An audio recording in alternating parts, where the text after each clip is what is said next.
And gentlemen, and welcome back into another edition of Keytime Sports. Please like, comment, share, subscribe to Keytime Sports right here on YouTube, Key City Sports on Instagram, and the Key on Millions.co. Here is my media feed. Here is my profile page.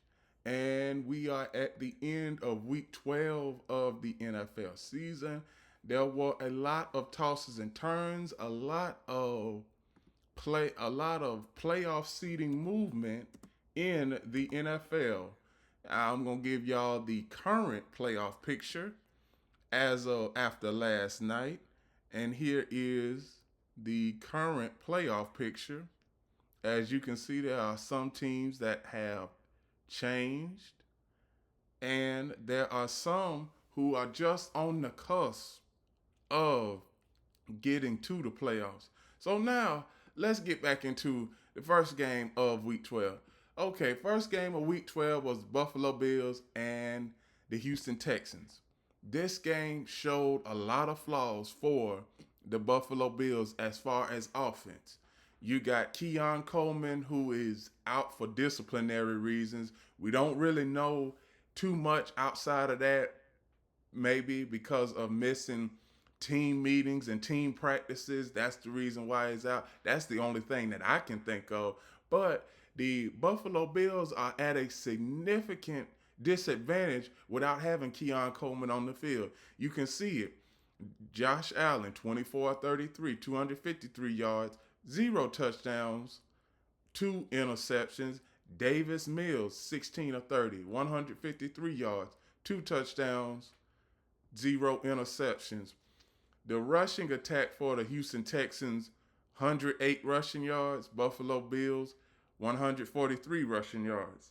When we get to the receivers for the Houston Texans, nobody cracked 60 yards, and yet they still won. Now, credit, the Texans' defense is the best in the NFL.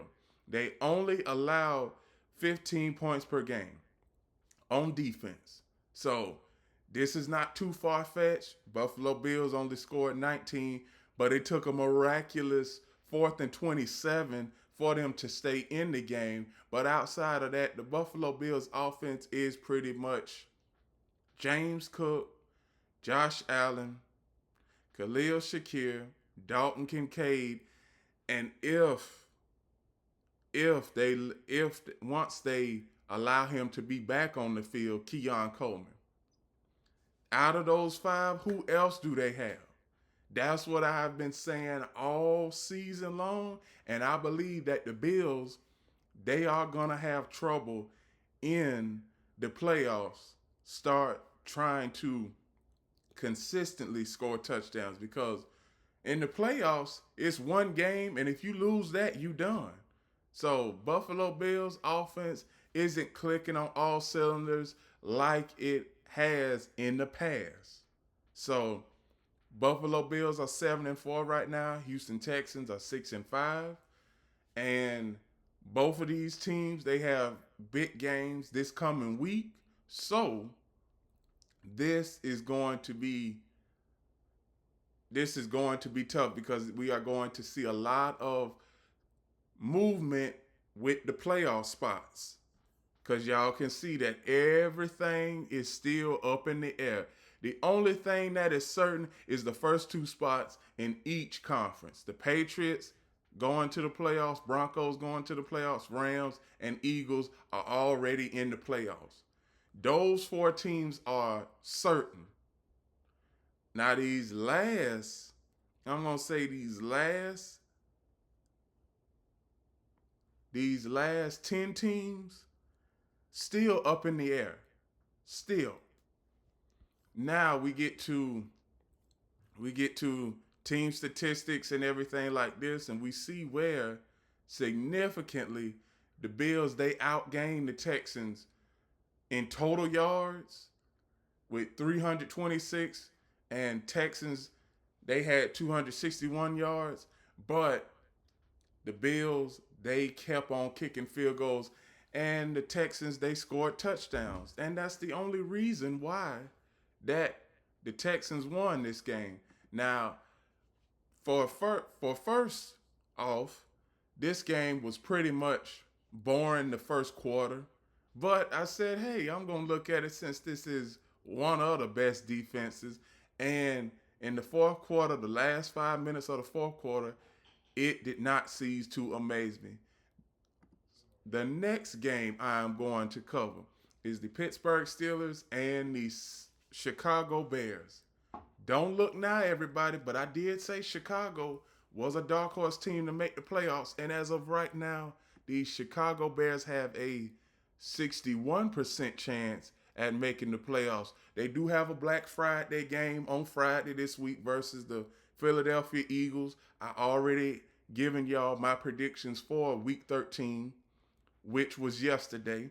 So now Caleb Williams, he has improved a lot since last season. Last season, we didn't even know if Caleb Williams was going to be able to have a long-lasting NFL career. But now we see that he is a leader, and now he is able to will his team to victory. 5 of their 8 wins have come within the last 7 minutes of the ball game. I'm going to say that again. 5 of the Bears' 8 wins have come in the last 7 minutes of the ball game. And I'm going to show y'all their schedule because y'all can see with their schedule, excluding the Dallas game, Las Vegas, they had to come back and win that game. Against Washington, they had to come back and win that game. Giants, they had to come back and win that game. Minnesota, they had to come back and win that game. And against Pittsburgh, they had to come back and win that game. I said 5 of their 8 wins, they had to come back and win it in the last 5 minutes, and they have done that. Now, I'm going to say this. The Chicago Bears, when we look at their next 2 opponents, you have a division rival in the Green Bay Packers, and on Friday, after some good Thanksgiving eating, you got the Philadelphia Eagles. So now we look at how does the Bears fare against top-tier competition, because we already know that Philadelphia is going to make it to the is going to make it to the playoffs, and we know that the Rams, they don't have the Rams on their schedule, but the Rams, they are the top team in the NFC right now. The Chicago Bears are surprising a whole lot of people, but they not surprising me because I told y'all not to throw in the towel on Caleb Williams so early. So now let me get back to the matchup that was at hand. We got the Pittsburgh Steelers, and I always say this, Mike Tomlin, no matter how bad the team is, he is going to keep the team with a winning record. But as far as quarterback play, it hasn't been the best. You had Mason Rudolph, really, he didn't do much. He was 24 of 31. 1 touchdown, 1 interception. The Steelers' only hope is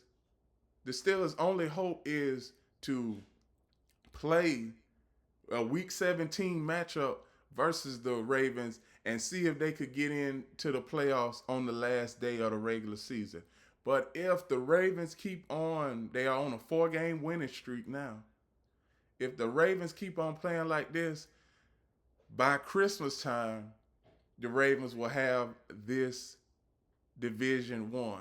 So we get to where the Steelers started out. The Steelers, they started out 4-1. And they had a 2-game lead on everybody in the division.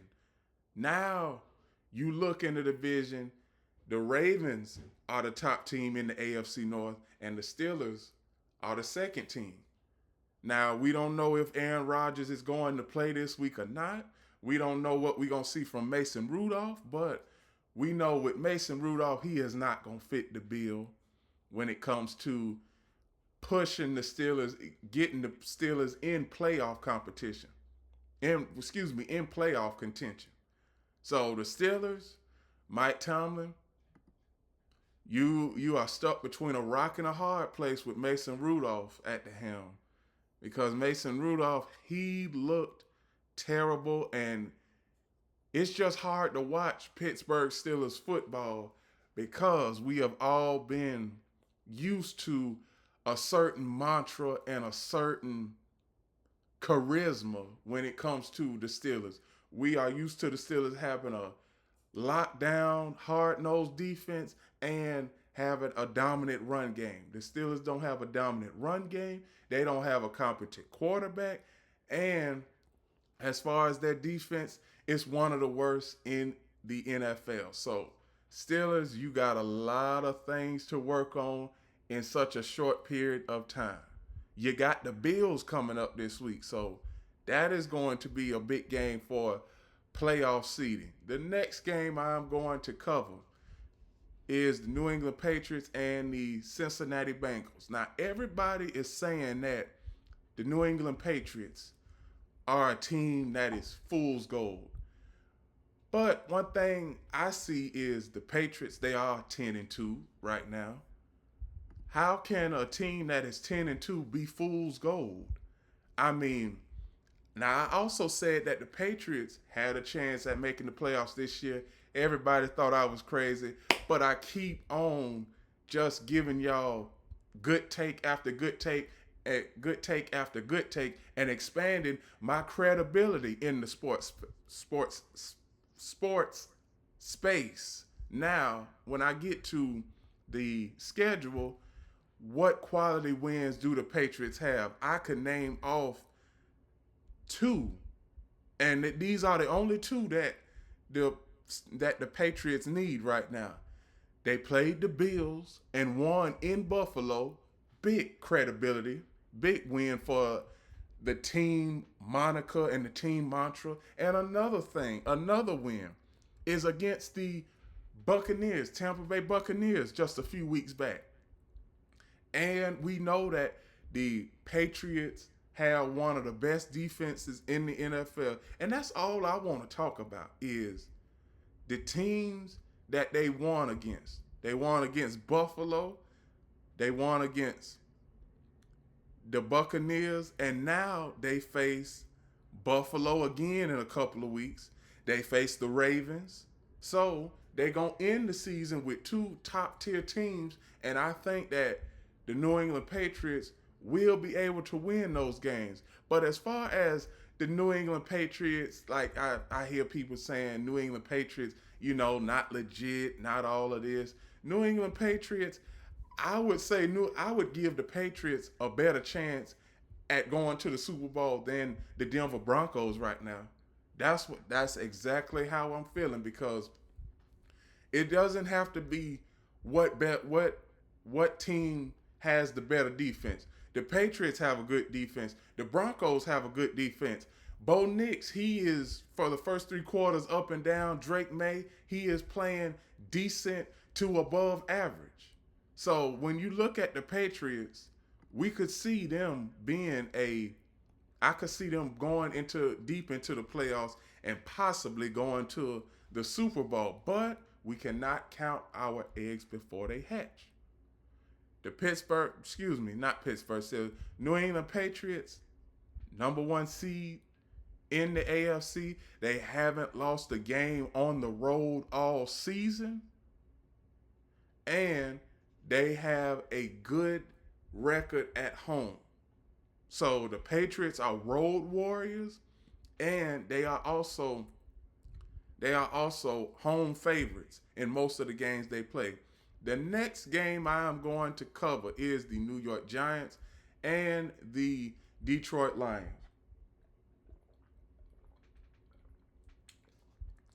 Now, the Detroit Lions, they had a scare against the New York Giants.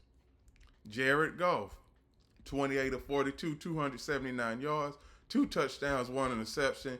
Jameis Winston, 18 of 36, 366 yards, 2 touchdowns, 1 interception. The rushing attack for the Giants, 122 yards. The rushing attack for the Lions, 237 yards. Now we get to a point where the Giants, I have never seen I've never seen a Giants team look this bad. I'm going to say this.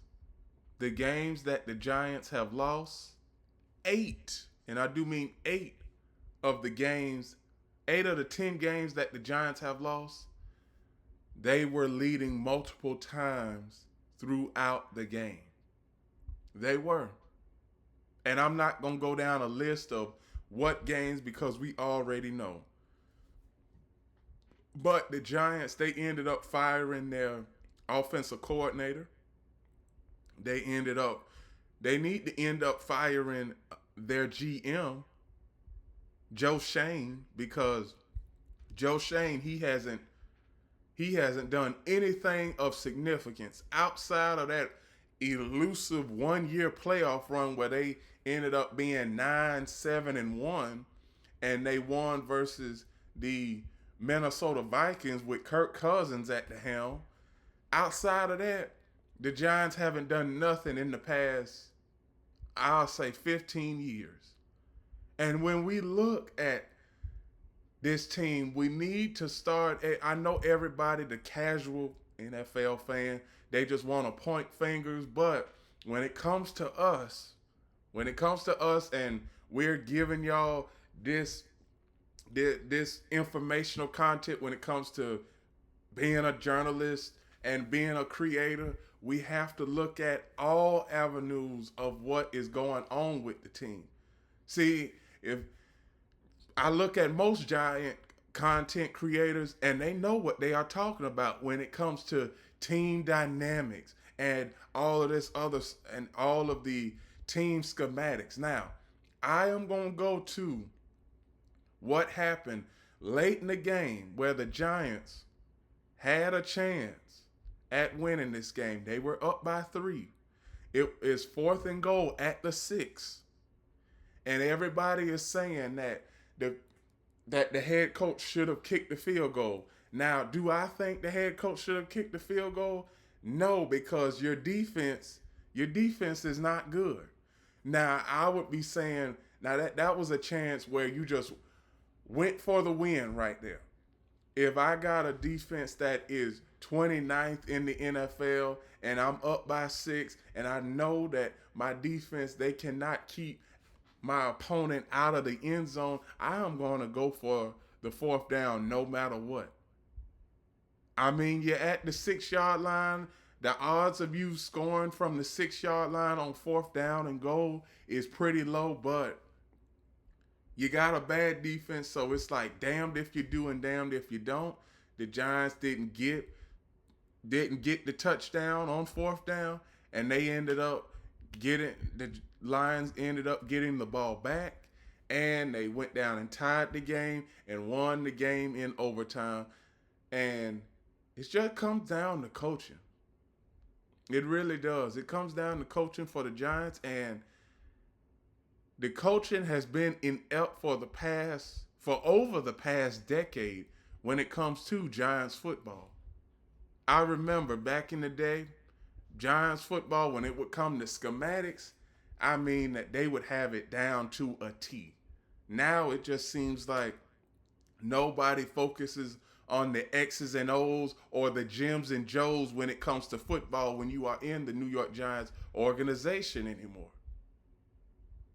Yes, the Giants are going to be one of those teams that are projected to pick high in the draft. And what does this say about Jackson Dart? Now, Jackson Dart, I know everybody is saying, well, what do you mean by Jackson Dart? Jackson Dart is your face of the franchise.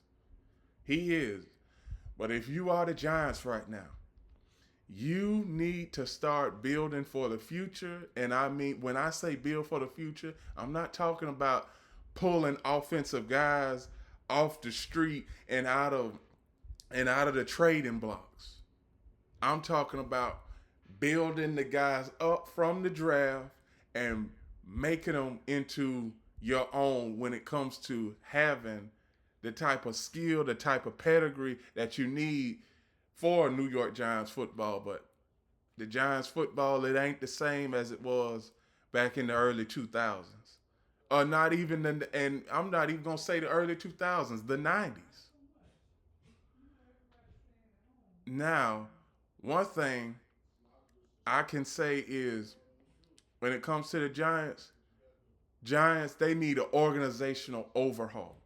They do. They need an organizational overhaul, and that's all I got to say about the Giants. The next game I'm going to cover is the Minnesota Vikings and the Green Bay Packers. I've said this. Does anybody think that J.J. McCarthy is the problem in Minneapolis? Because it seems like that J.J. McCarthy is becoming a problem. And Kevin O'Connell, he is the quarterback whisperer. And he is able to fix every quarterback that he has ever had in his system. But with J.J. McCarthy, it's a tough road because 12 of 1987 yards, 0 touchdowns, 2 interceptions. That doesn't look great. And you're one of the top quarterbacks coming out of the draft. That doesn't look great at all. Minnesota Vikings, I said that they wouldn't go anywhere this season. I said that. And it's basically, we've been saying this ever since Kevin O'Connell's been there. Every season they start out 2-1, 3-0, and everybody is saying that the Vikings may have a chance at making the playoffs. You saw what happened last year when they made the playoffs, right? Stunk up the joint. This year won't even have a chance at making the playoffs. For the Vikings, J.J. McCarthy, this offseason, this coming offseason, I'm not going to say it's going to be a make or break offseason, but you're just coming off an injury. You really haven't mastered quarterback play for the Vikings yet. And it seems like his footwork, quarterback footwork for J.J. McCarthy is off. His timing and precision is off. So somebody has got to work with J.J. McCarthy in the offseason and tell him that he can't be antsy every time he goes back to pass, because it was a lot of times, as I'm looking at some plays on my other projector over here, I'm looking at some plays right now where J.J. McCarthy, this was a 3rd down and 12 on the Packers 37, and he was just antsy, sailed the ball over, and threw an interception. So he just needs to he needs to have a better offseason when it comes to practicing, because Vikings fans, we all know that they are a impatient fan base, and they're not going to take much more of these deficiencies from J.J. McCarthy.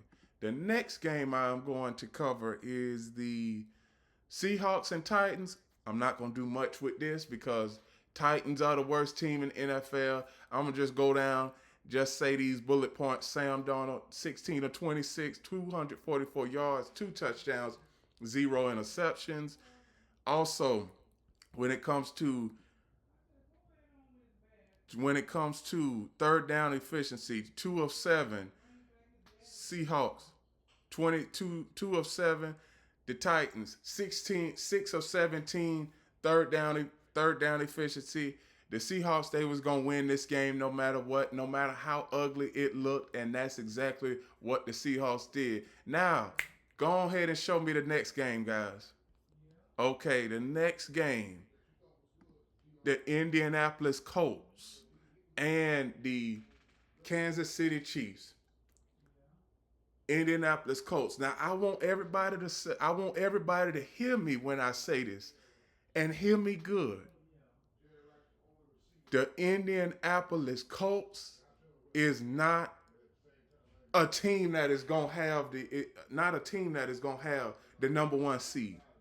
They not.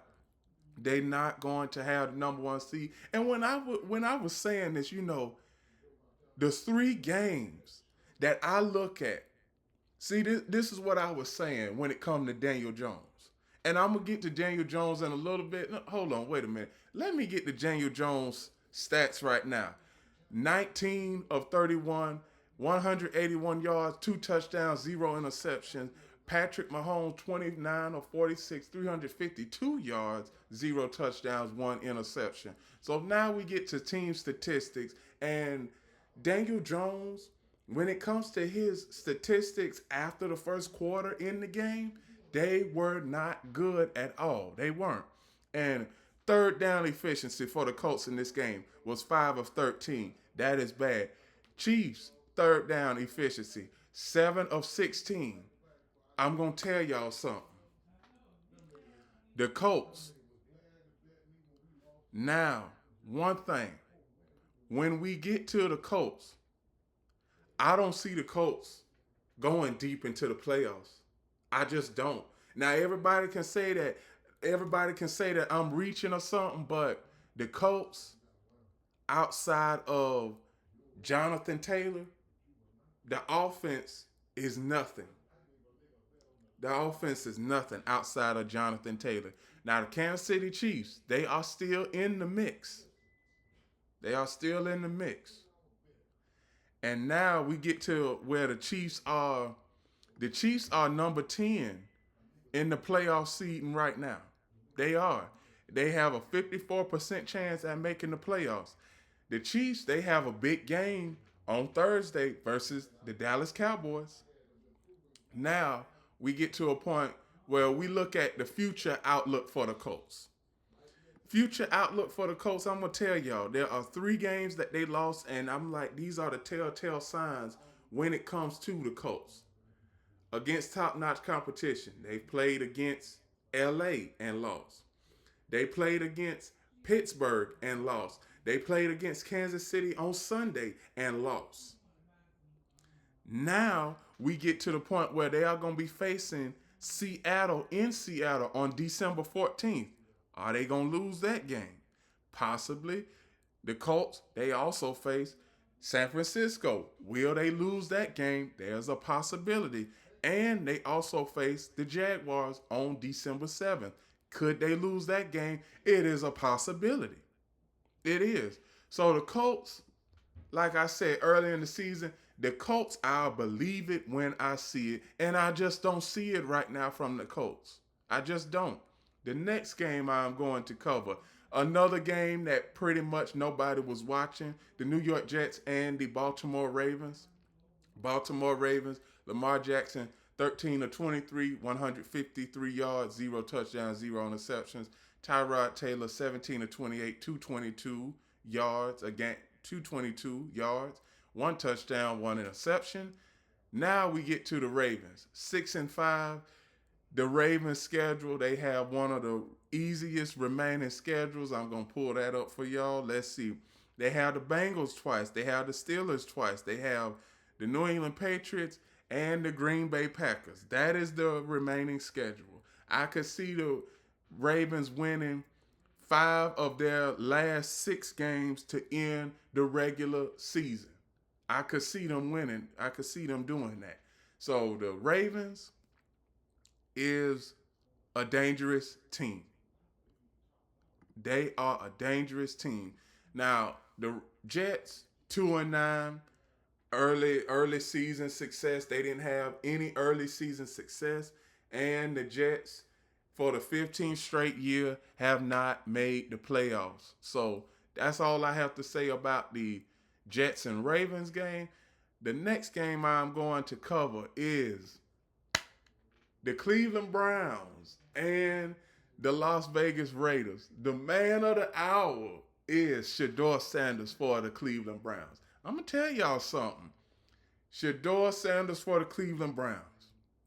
He is the future of the Cleveland Browns. Now, I know there's a lot of critics and stuff out there. I also heard Eric Mangini yesterday say this. He said that Shedeur, after post game, he sounded a little too confident to the point where it was arrogance. Eric Mangini, what the hell have you won in the NFL? That's what I want to know. You ain't won nothing in the NFL. And this is just how Shedeur plays. So all you critics out there and all y'all not wanting to see Shedeur Sanders succeed, he is going to succeed no matter what. Look at his press conference and what he said in his press conference. Shedeur Sanders. One thing I can say about the Browns' next game is against the San Francisco 49ers. Now, as of right now, the Browns are an underdog, and they are at home playing against the 49ers. But the better story for this game is if the Browns win this game over the 49ers, now we're going to be looking at the head coach.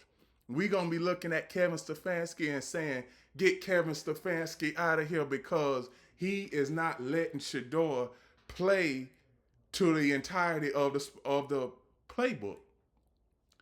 One thing I can say is that he is always Kevin Stefanski.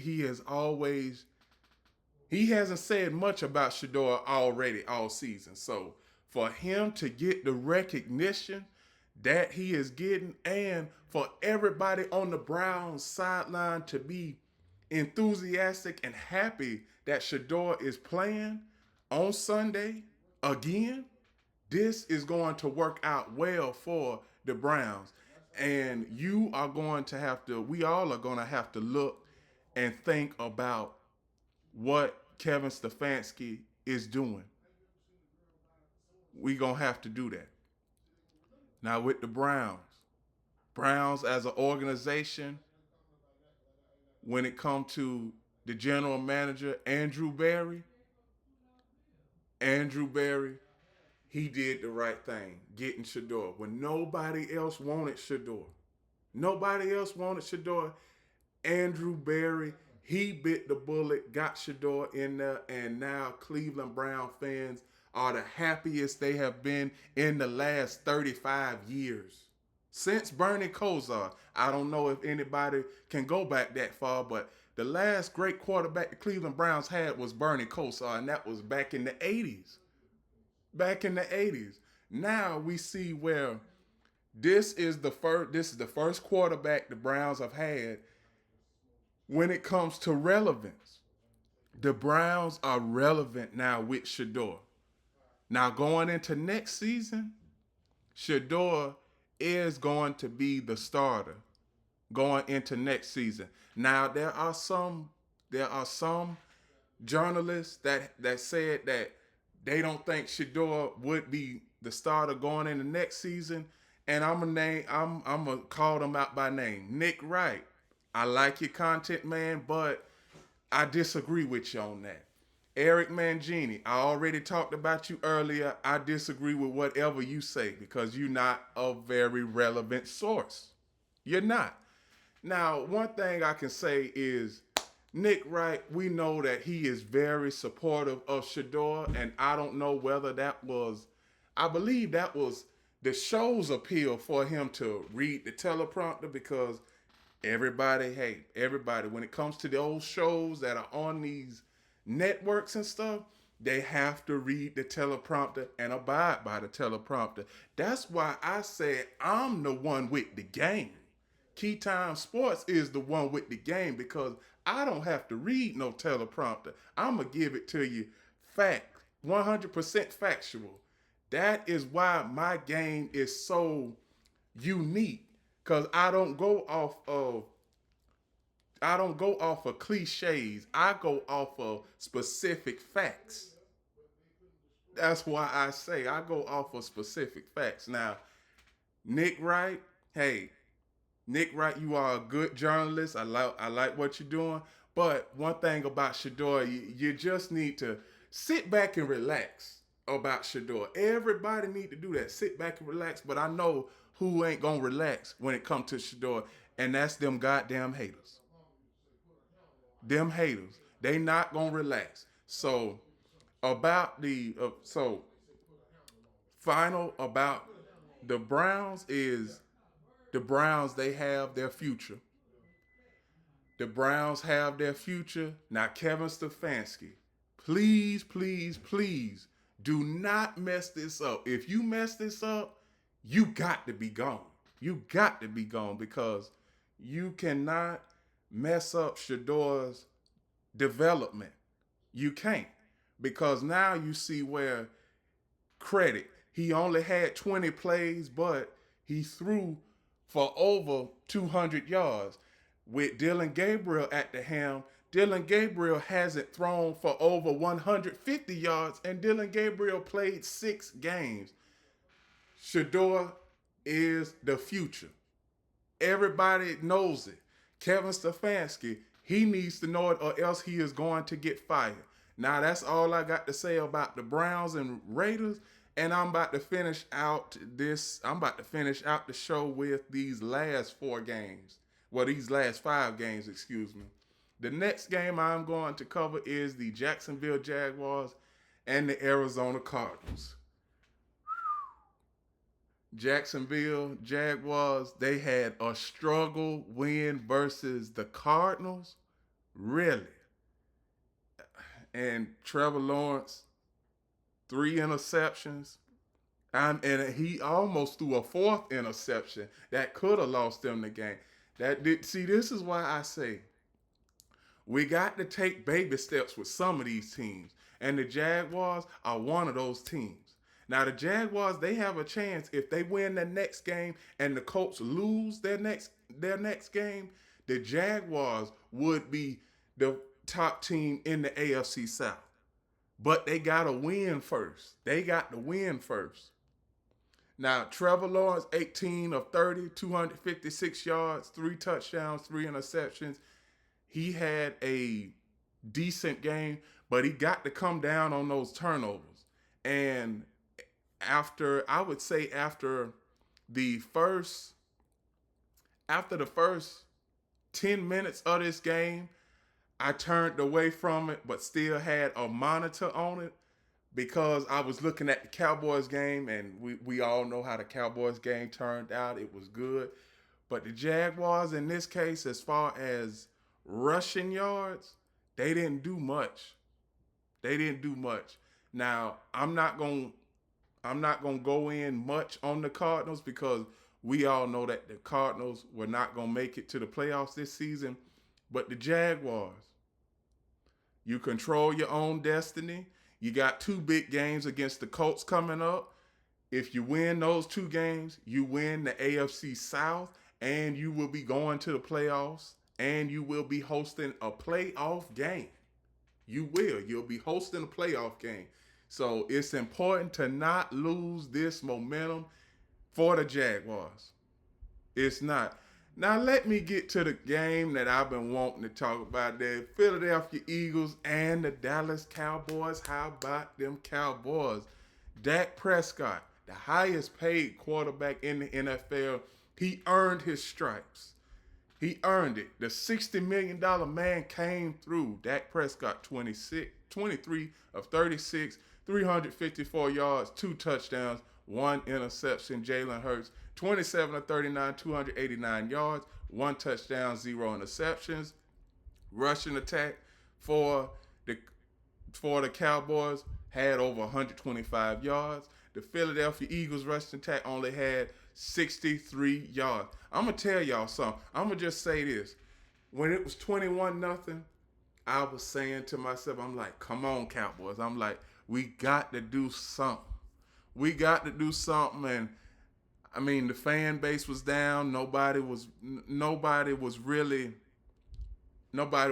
enthusiastic. And then all of a sudden, the defense came up with a 3-and-out. Dak went all the way down the field, cut the lead to 14. It was 21-7. And like I said, okay, we have a fighting chance. But the one thing I was hot with Marty Schottenheimer, when the game was tied and the Cowboys recovered a fumble and he went for it on 4th down at the 5-yard line. And the Cowboys did not score a touchdown. I was hot about that because it's a tie game. You kick the field goal, you go up 3. And I know a lot of people is questioning CeeDee Lamb as far as his play. I'm going to just tell y'all something. Y'all just stick in there with CeeDee Lamb, all right? I know I know that CeeDee Lamb he dropped 7 passes in the game versus the Eagles. In this game, he dropped 4 passes in the first game versus the Eagles. Now, Cowboys in this case, I need to see the next 2 weeks. Now, if I see the next 2 weeks, and if the Cowboys win versus the Chiefs and the Lions, and the Cowboys, they have a easy remaining schedule after they get done with the Chiefs and the Lions. I can say that the Cowboys will make the playoffs, but they got to win against the Chiefs and against Detroit. As far as the Eagles, they gonna make it to the playoffs no matter what. So I ain't worried about the Eagles. But if the Eagles have to go on the road and play in the playoffs, then that's cause for concern, because Eagles, they get out to these leads and seem like they can't finish. And that is a problem when you are trying to become a back-to-back Super Bowl champion for mainly the first time in, I'm going to say, not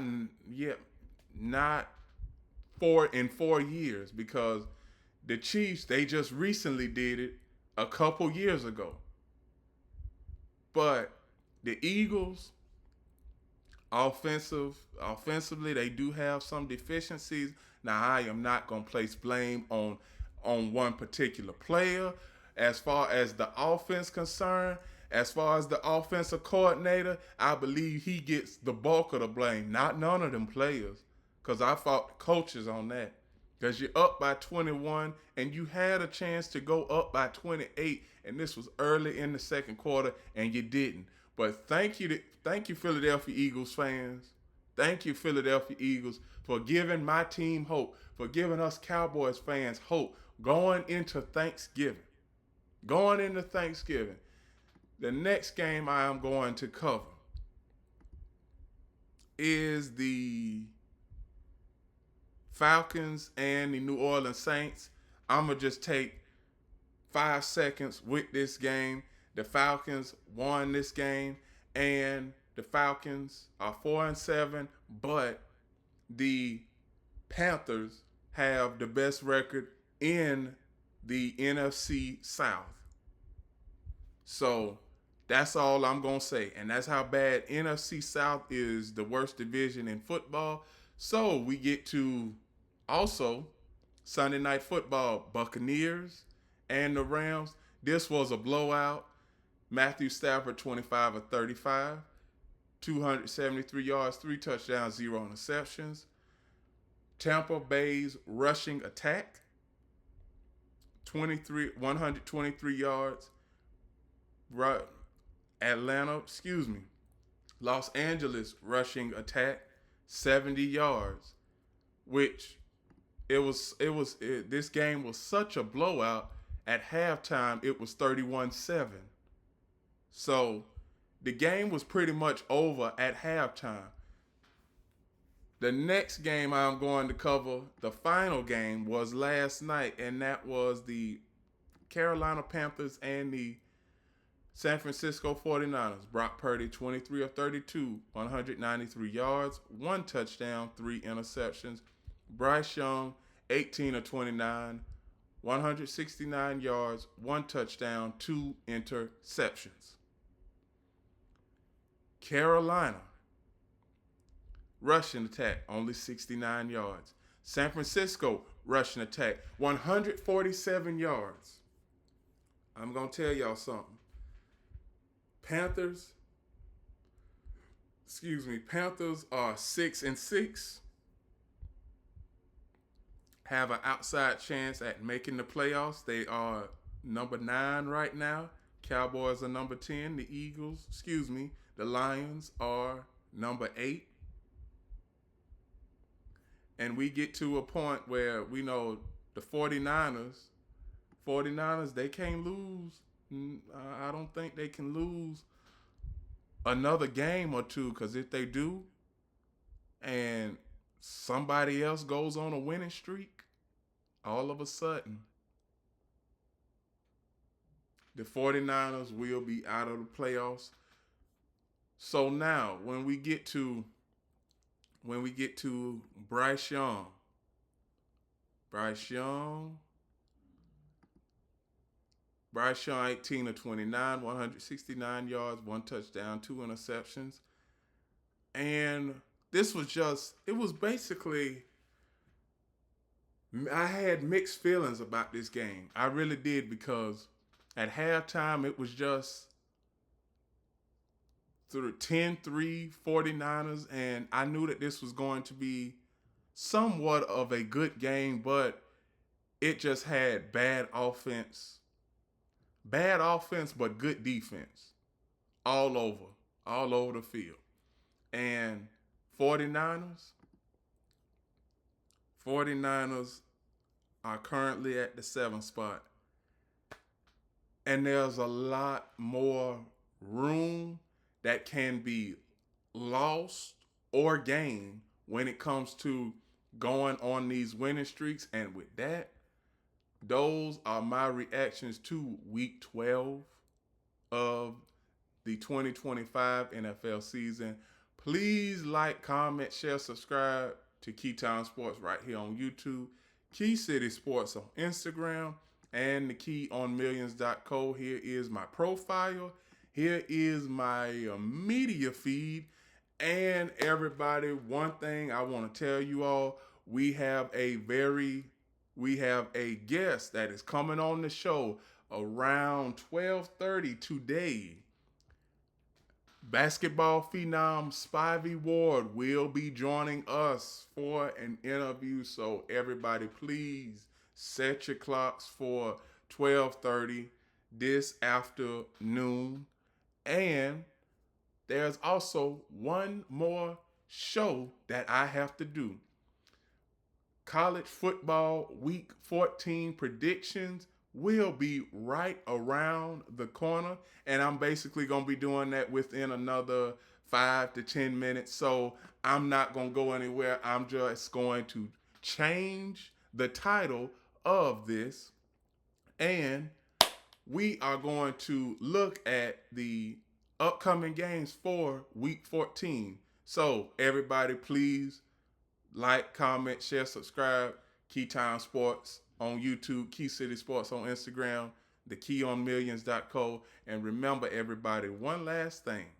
The key is always on time.